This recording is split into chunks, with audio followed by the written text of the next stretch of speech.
ডেনড্রোকোপস major হল একটি আকর্ষণীয় এবং ব্যাপকভাবে স্বীকৃত কাঠঠোকরার প্রজাতি পাখি যা ইউরোপ এবং এশিয়ার কিছু অংশে পাওয়া যায়। এখানে এই আকর্ষণীয় পাখির একটি বিশদ চেহারা।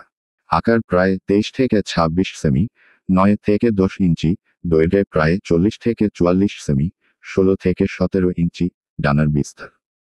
এটির ওজন সাধারণত 70 থেকে 90 গ্রাম, 2.5 থেকে 3.2 আউন্স হয়।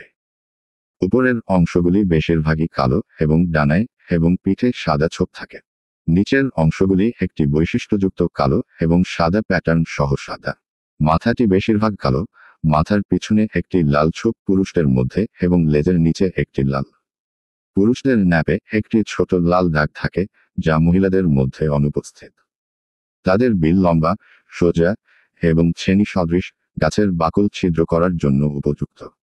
গ্রেট স্পটেড উডপেকার, ডেনড্রোকোপস মেজর, একটি আকর্ষণীয় পাখি যা সাধারণত ইউরোপ, এশিয়ার কিছু অংশ এবং এমনকি উত্তর আফ্রিকার কিছু অঞ্চল জুড়ে পাওয়া যায়। এর লেজের নিচে এবং কখনো কখনো মাথার পিছনে, বিশেষ করে পুরুষদের মধ্যে, একটি স্বতন্ত্র লাল প্যাচ সহ কালো সাদা প্লামেজের কারণে এটি সহজেই শনাক্তযোগ্য।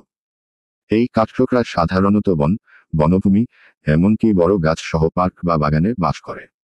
তারা তাদের গ্রামীণ শব্দের জন্য পরিচিত, যা তারা পোকামাকড়, বিশেষত বিটল এবং পিঁপড়া খুঁজে বের করার জন্য বা বাসা বাঁধার গহর তৈরি করার জন্য গাছের গুঁড়িতে খোঁচানোর সময় করে।